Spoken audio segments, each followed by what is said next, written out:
This is Gangrel. You're banging and banging and listening to another wrestling podcast. Get some, want some, bad enough. It's time for another wrestling podcast. The measuring stick just changed around here, buddy. You're looking at the best there is, the best there was, and the best there ever will be. They think they got the answers. I change the question. The cream of the crop. Nobody does it better. These are the best in the world, brother. These are the best at what they do. When we talk about the legends of the sport, there's only two in my book. Another wrestling podcast. Another wrestling podcast. Now can you dig that, sucker?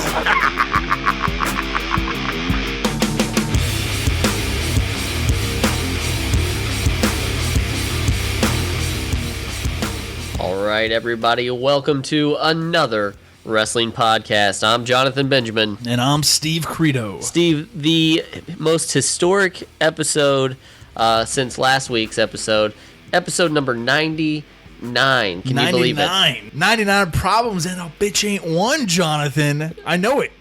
I was going to go with 99 red balloons, but you went with that, so that's Party all right. like it's 1999 or episode 99. Yeah, that's probably a good way to go. Yeah, you could have. Well, either way, 99. Jonathan, we have been doing this consecutively for 99 weeks in a row. We haven't taken a day off. We haven't taken a week off. 99 episodes, almost at 100, Jonathan. Almost at 100. Wow. Yeah. Who else can say that? Nobody. This is it just keeps getting better. It just keeps getting better. And 99 episodes of consecutive guests, I might add, too. Not just us talking about a show. We've had 99 episodes in a row with guests. Wow. Yeah, no, and today's guest is going to be amazing. This is somebody, when we first started talking about doing a podcast, that we both had talked about how we wanted to get this individual on the show. So it's going to be great to have Gangrel joining us today. So Gangrel, can't wait, man. The Brood. Yeah, I just hope he doesn't come up through the studio floor in flames and catch it on fire or anything. With his what, Gatorade? Come on, that couldn't have been blood. What was that? Oh my God. We'll find out. We'll have to ask him. But wow, Gangrel's going to be on episode 99. We're gearing up for episode 100, which is going to be big next week. But right now, episode 100. We love hearing from you fans. Thank you so much. AnotherWrestlingPodcast.com is the mothership of this show. You can find our links to Facebook, to Twitter, to Instagram, to TuneIn, to Podbean, to YouTube, Player FM, all those great stations, Stitcher, iTunes, everything, guys. Like, follow, subscribe. We can't do it without you, so if you take the time out, go and check us out, tweet us, Facebook us, anything you want. We'll respond.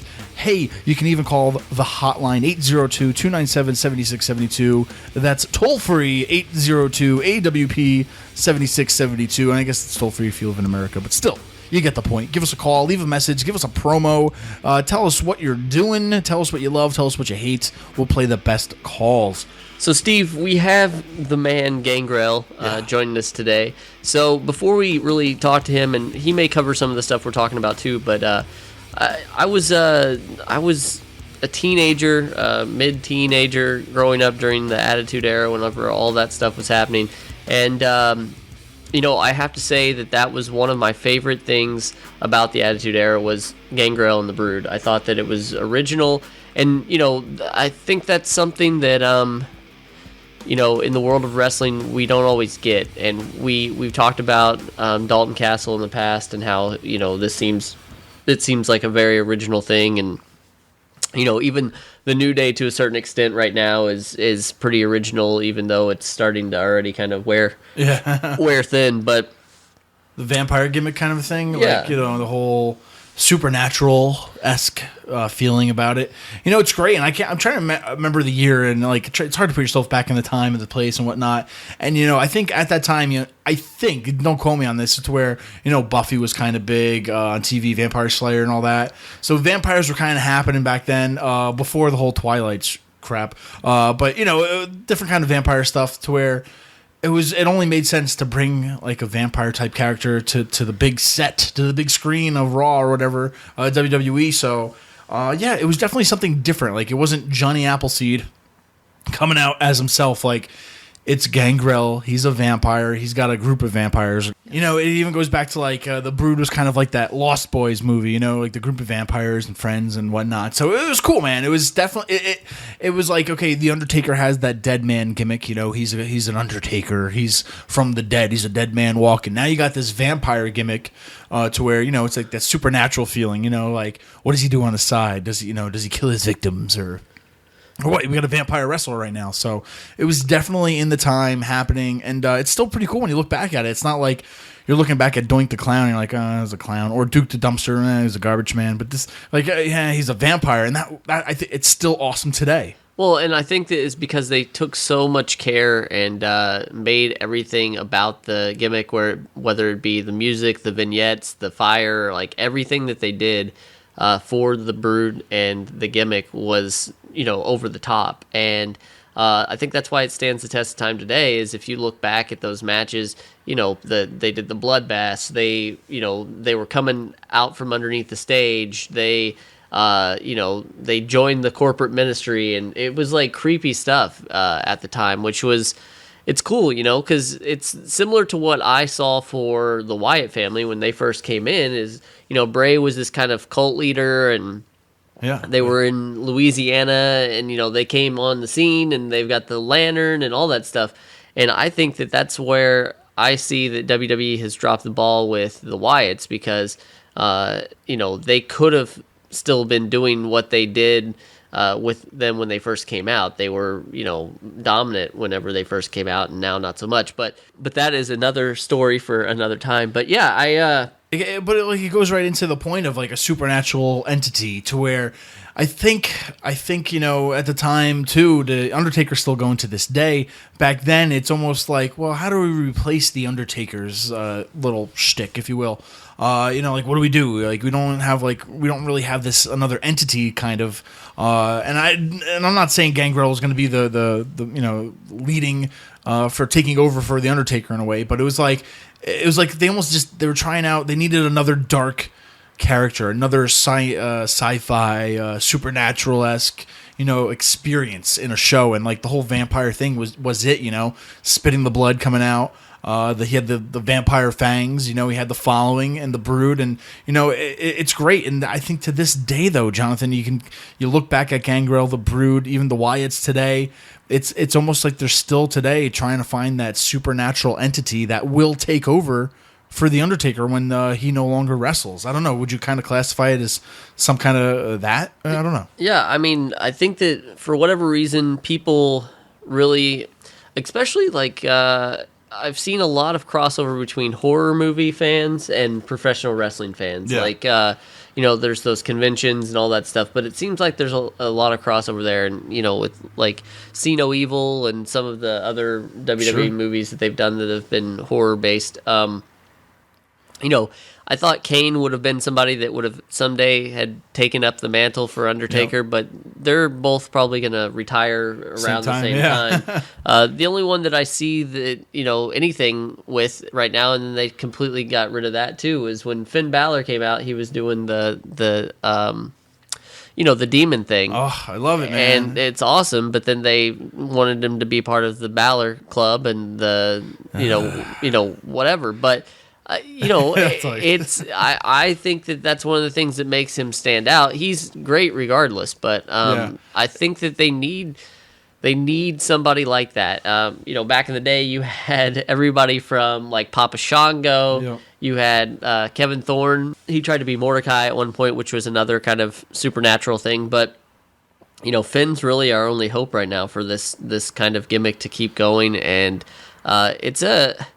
if done right, I think that it's a hole in one. Like, anybody who does it ends up winning, you know, and being really over with the fans and stuff. But I don't know what they're going to do with Finn. Yeah, and it's like it only happens to once in a while type of people, to where, like, you remember the Mummy in ECW? It's like, it was kind of horrible, but, you know, it wasn't a vampire, it was a mummy. Then, you know, there hasn't really been like a Frankenstein. There hasn't been really like a Frankenstein or anything like that. So, you know what I mean? I'm trying to think of like monsters and whatnot. Like, the vampire gimmick worked. You know, the Wyatts, the cult leader kind of thing, it works. What Finn Balor's doing with the demon stuff, you know, they got to bring that back. The fans loved I think the one thing the fans loved about him was that the different face paints, the body paints all the time, and they kind of narrowed it down to one so they could market it and whatnot. But I'm telling you, man, that's a gold mine with him to having that supernatural-esque character and changing those body paints once a month or something, man. So I hope they really tap into that and understand its full potential because, you know, The Undertaker, he's wrestling still, but, you know, those days are narrowed for sure, and who knows how many times we'll see him do anything. So they definitely need somebody to stand up and fill that void, and whether it be from the Wyatts. I remember he had a little supernatural thing back like last year, too. It was in a cage match or something where he appeared in the smoke of an urn or something. It's like, yep. You know what I mean? So they're really trying to figure out this and who to give it to maybe, but I don't know. It's definitely time to fill that Taker void with somebody. Somebody's got to be next. Yeah, and I mean, you look at the you know, NXT kind of breeds some gimmicks, whereas if you look at the roster in you know, the main roster WWE, so you've got Kevin Owens, doesn't really have a gimmick. Sami Zayn doesn't really have a gimmick. Jericho, no gimmick. Just your name. You know, like Orton. Or where you're from. Any of these people, there's nothing. You know, we've talked about this on the show before, but, you know, NXT creates these backstories. You've got Enzo and Cass. You've got the Vaudevillains. You've got... the Ascension, man. Another supernatural, sci-fi-esque, whatever kind of a team. And they kind of really tweaked them before they came to the main roster. And it's one of those things, man, to where, I don't know, they worked fine the way they were. And, of course, they just want to style them up a little bit with some other kind of shoulder pads, kind of make them look like Demolition meets LOD meets whatever. But I get it, but at the same time, I was like, it's almost like fixing something that ain't broken. You know what I mean? To where, I don't know. They had a good thing going, and they changed them up a little bit, and now they're really not with anything except for with Stardust kind of on the side. So I don't know. If you guys are out there listening right now and you want to chime in on this discussion that we're having right now, feel free to follow us on Twitter at @WrestlingPod. Feel free to comment, tell us maybe your favorite supernatural gimmick or who you think that they may someday replace The Undertaker with as number one supernatural person. And I know people listening are being like, can you believe these guys? Do they think anybody could replace The Undertaker? No, we're not saying that. What we're saying is that this supernatural entity, he's a dead man walking kind of a thing. You know what I'm saying? He's the dead man. But you don't really have that dark side of the WWE. Like you're saying, you know, everybody now, you got Sheamus. He's from Ireland. We get it. He has no gimmick in a way that, okay, he's Sheamus. Now he's the Celtic Warrior. But you know what I mean? To where they don't really have those dark side kind of characters. And even look at Stardust. Stardust took a whole different turn into his character. And he's kind of dark with the, you know, the cosmic whatever and all that stuff. So I kind of see what they were doing. But once again, it's like they're trying to tap into the PG world of it. They need to go take a step back, look at guys like Gangrel, The Brood, what Mankind even did, Undertaker, Kane, that whole dark side of it, and really tap into that because there's going to be a big void soon. And I think the only people to hold on to it is kind of pretty much like the Wyatts, depending on what they do with them. And I'm really curious to see what they do with Finn Balor because when he comes to the main roster, man, I want to see that body paint. I want to see a new body paint for every pay-per-view. I don't really care about the Balor Club. I mean, the Bullet Club was cool, but unless you call it the Bullet Club, it doesn't mean much to me. So I get it why they're doing it, but at the same time, it's like, I don't know. I think everybody loved him more with the body paint. And that's not taking away of how incredible of an athlete he is, but at the same time, nobody had that gimmick. He was doing it, and they kind of like took it away. So, well, guys, we talked a lot about the Brood. We talked a lot about supernatural gimmicks today. We're going to talk to somebody right now who has firsthand knowledge of both of those things. So, without further ado, let's talk to Gangrel.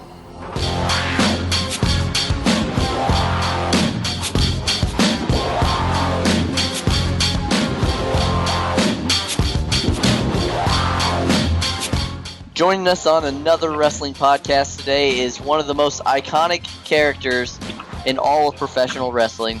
He's spent time in many different promotions throughout the years and is still very much involved in the wrestling business today. Ladies and gentlemen, please welcome Gangrel. Thanks, guys, man. How you doing? Not too bad. How about you? Oh, man, I'm still fanging and banging for an old vampire. There have been a lot of interviews done about your life in wrestling, but we just want to talk a little bit about your life prior to stepping in the squared circle. What were some of your early interests? I mean, before wrestling, was there anything else out there that intrigued you? Well, Prior to wrestling, well, I started at 17, so we're gonna have to go back. I grew up in a really rough neighborhood, and you know, this is gonna sound funny, but I wanted to be a preacher or play pro football. So I gave sermons every other Sunday at church, and you know, and I was playing football, and I was really good at football. I had the high schools, everybody trying to get me to change my addresses and move me out, but then unfortunately, I broke my neck playing football, and that all went the other direction. So that was my whole life up to then was football. And at 13, I broke my neck, and then I turned into a really bad kid. I had no more interests. I was out doing bad things, making babies, doing all kinds of stuff. Sure. And man, at 16, I saw this thing. Oh, I'll be a pro wrestler, whatever. At 17, I went up there, talked to him, and I've been wrestling ever since. Nice.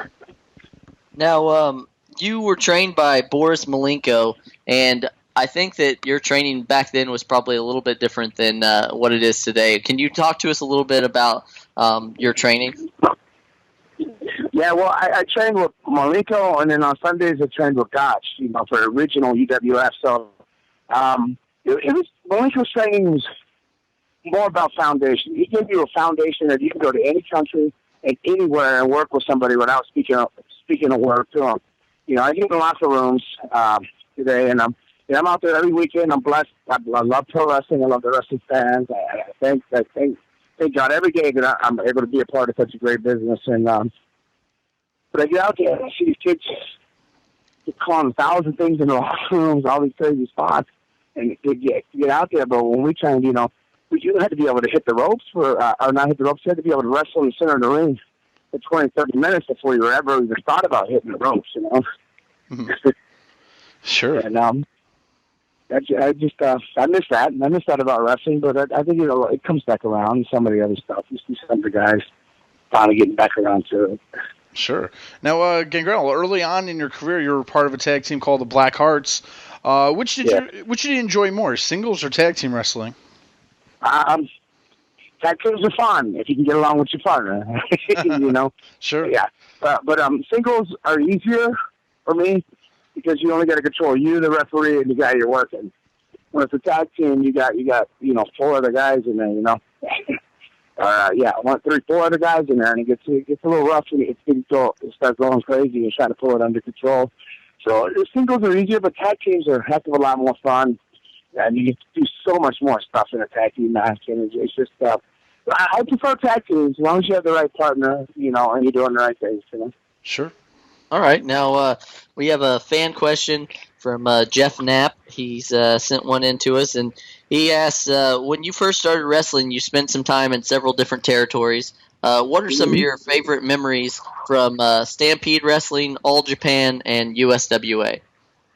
These are top of it, huh? Well, Stampede, working with the likes of Eddie Boy Smith and Owen Hart and all them, that was really great. And USWA, Jerry Lawler was nothing but kind to me. I went for WWF tryout. And he said, "Hey, kid, we could use you in Memphis. Do you want to go to Memphis?" And I went to Memphis, and his work with Lawler. I had to learn how to rework. I was in All Japan in Puerto Rico. We were killing each other down there, and you know, over across the water. So when I got to Memphis, I had to learn how to reprogram myself and actually learn what I was taught originally by Boris and work. But so working with Lawler was awesome in Memphis. Sure. Now, you spent a lot of time in WWE prior to getting your big break as Gangrel. What was the process like, and how much time passed between when you pitched that idea to when it actually happened? Well, in 89, 90, I started working as a vampire in Puerto Rico. I went down. I was watching the movie The Lost Boys, and I said to Luna, I said, it'd be pretty cool to wrestle the vampire. She goes, "Oh, yeah, that would be." I go, "Oh, you can't do that for wrestling. That would work." And she kept saying, "Yeah, you can." Puerto Rico was the first one to pick that idea up. And from Puerto Rico, 89, 90, I had always worked for WWE since 88, 87, 88. I've done jobs for them. I've always got some kind of paycheck from those guys the whole time. And I was always telling them about it, but they said they didn't get it. They didn't understand. They didn't think it would work. And then, so I've been pushing it since 89, I guess. I pushed it for, to them talking about the vampire thing. And then I didn't get hired as vampire until 98. And that wasn't Vince McMahon, that was Vince Russo. I got hired just to be under developmental as David Heath, and then Vince Russo's the one that he got creative control for a little while there. He slid the whole Gangrel thing in there. Sure. Awesome. Now, your group, The Brood, is still talked about to this day as being one of the most cutting-edge entrances of all time. How much input did you actually have on the entrance? On the entrance, Vince Russo came up with a lot of the entrance. He's a big Kiss fan and stuff like that. They already had the lift and the Ring of Fire and all that out. What I came up with was the drinking the chalice and the spraying of the blood, and that was like more of a tribute to Gene Simmons at a Kiss, But Vince Russo came up with all that. I'm going to give him that. That whole thing. The music was Doug Johnson. I believe that's what his name was, and came up with that. He asked me what music I liked, and I said, a song by the Toadies called Around the Lake Tonight. And I still to this day believe that if you listen to the Toadies song, you'll hear that ring music in there jammed around a little bit. So nice. Speaking of the chalice, we had another fan question sent in from Josh Hill, who asks, what was actually in the chalice that you brought to the ring? I know a lot of people always ask that and probably wonder what's in there. I've been asked that a million times, and I always go, a magician never tells his tricks. Well, you know what? Today you caught me with a little bit of a Jack Daniels buzz, so I'm going to tell you what. Breaking news. It was stage blood. All right. Awesome. Now, since Donald Trump has been in the news lately, we hear that you have an amazing Donald Trump story. Can you let us know about that? Well, yeah. All right. I guess I'll start at the beginning on that one. I was on the road, but I wasn't on that certain team in those Madison Square Gardens, and I got a call, and they said, you're booked in the Garden. And I thought, wow, that's cool, man. The Garden's always good money. The energy there, the history of Madison Square Gardens is awesome. So, I go there, and I get there, and I can't figure out quite why I'm on the show. And then it's a special attraction match. And I'm like, special attraction? And I see it's with Kane. I go, oh, God, okay, 2-man attraction. I'm get pummeled here. And I'm like, whatever, it's the Garden and all that. So I'm really stoked about being there. And it's time to go wrestle and everything. And I'm walking to the ring, and they have all, the Garden, they have a lot, they do a lot of effects like TV. So you have all the red lights and spotlights following you and this and that. And as I was walking to the ring, I saw a guy there, and I thought, man, this guy don't belong there, man. He looks like he's got money, like, he's not your average front row looking fan, Yep. And I'm not against the front row looking fans. He wasn't your average looking fan. And I didn't pay any mind. I just went up to the steps, and when I got up there, I went to go drink the blood, and I could hear the crowd really, really into it. I thought, oh man, this is the Garden. This is cool. The people are into it. They really want to see the blood. They're pumping my ego there, and so I go to drink it down, and I hear them getting louder. I mean, when I go to spray it, they're like erupting, and so I sprayed it harder than I ever sprayed in my life. I just dumped it, all the blood. And I guess it turns out that that was Donald Trump, and he was there, and the fans were trying to tell him to move back. So he didn't like being touched, so all he did was move forward. So he pushed forward right to the barrier, and him and I think it was Marla Maple, whatever, they got soaked. I just soaked them all with the blood, And then, the bigger rib was like when I came back, they're like, oh, they're getting out of here. I had no idea. So we were just talking about all the, like the crew guys, the pyro guys, everybody, they're all high-fiving me going, man, you spin on Donald Trump. I go, Donald who? Donald Trump. I'm like, I did what? They go, yeah. And then, so they were all like, oh, yeah, man, that was cool. That was awesome. So then I get back there, and, I got office people telling me, like, oh, Vince isn't happy, like, all this stuff. I'm like, what? So, for 3 days, they strung me along to TVs.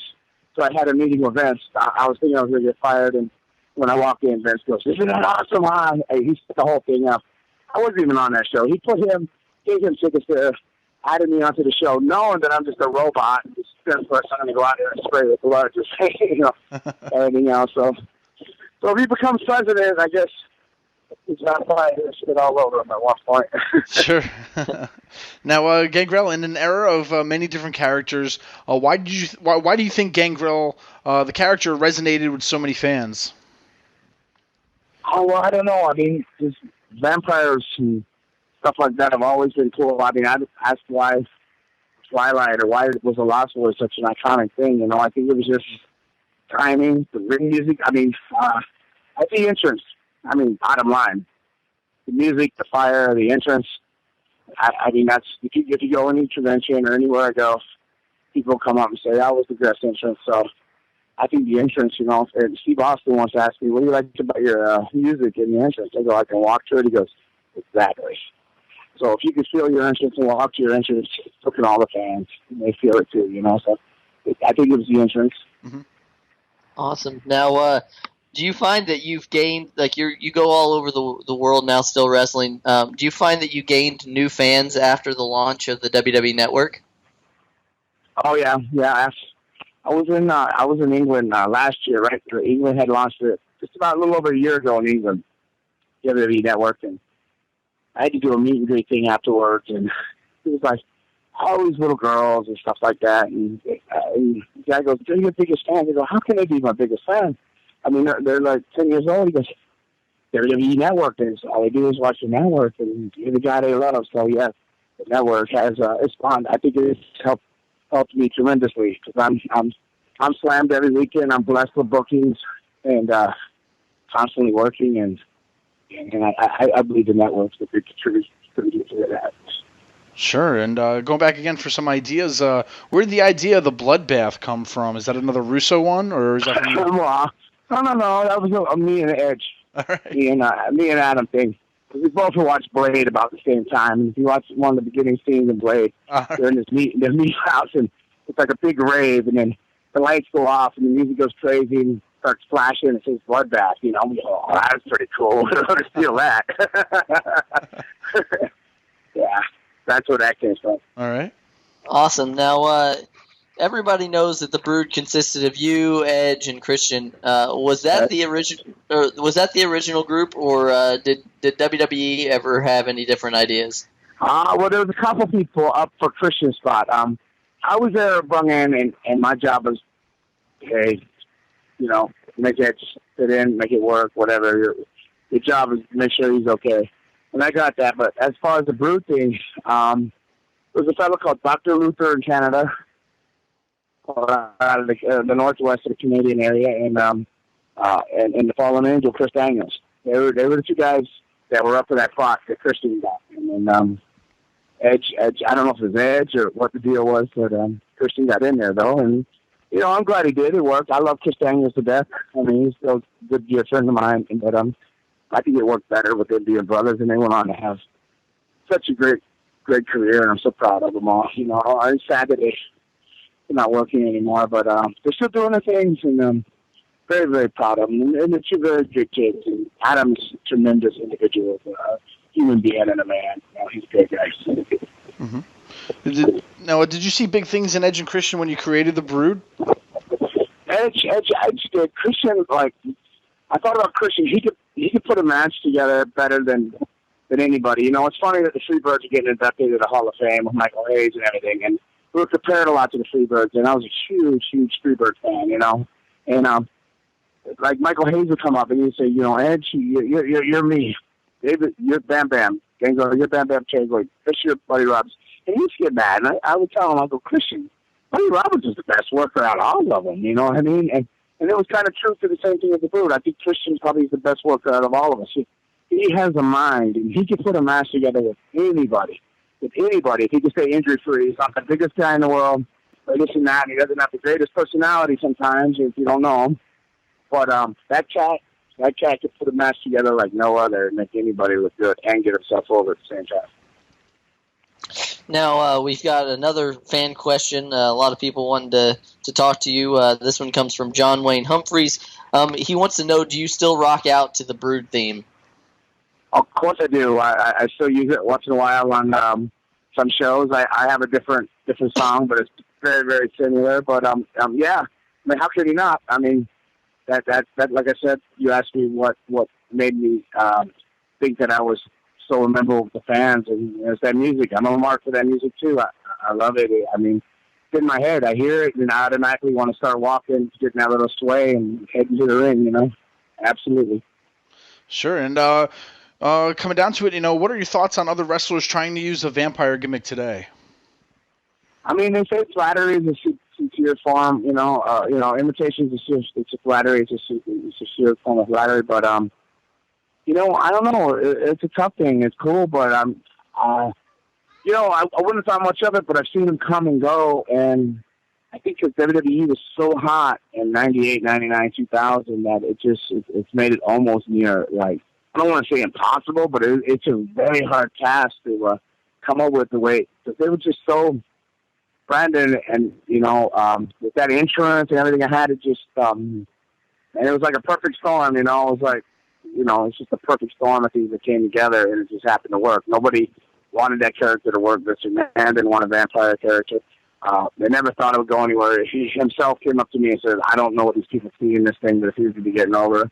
I think it was just a perfect storm. And my first original thought was that would never work in wrestling.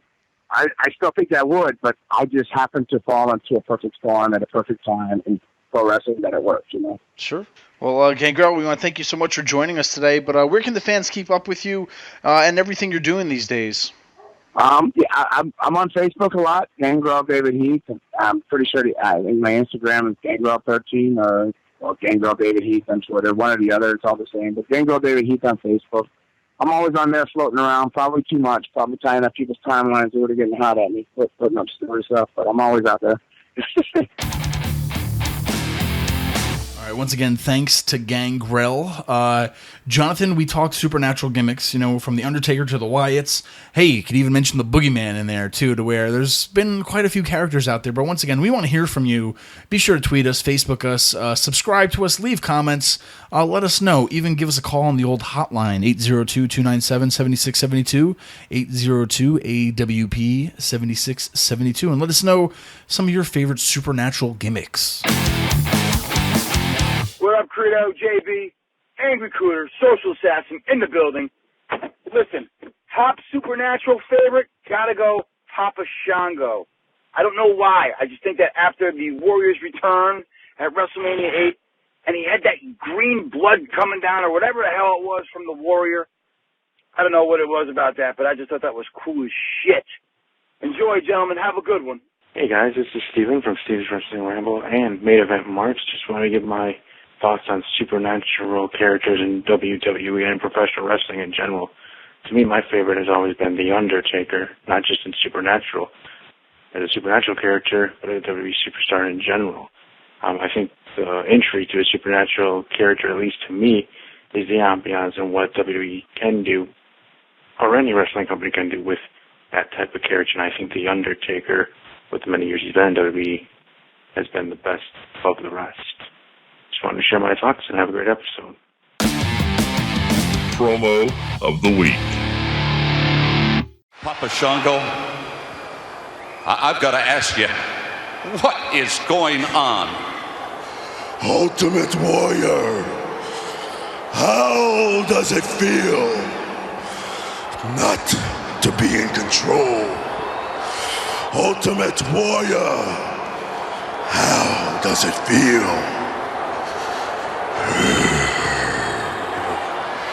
You have entered the dark world of Papa Shango. You have stepped into my black circle. And that circle, it's closing on you.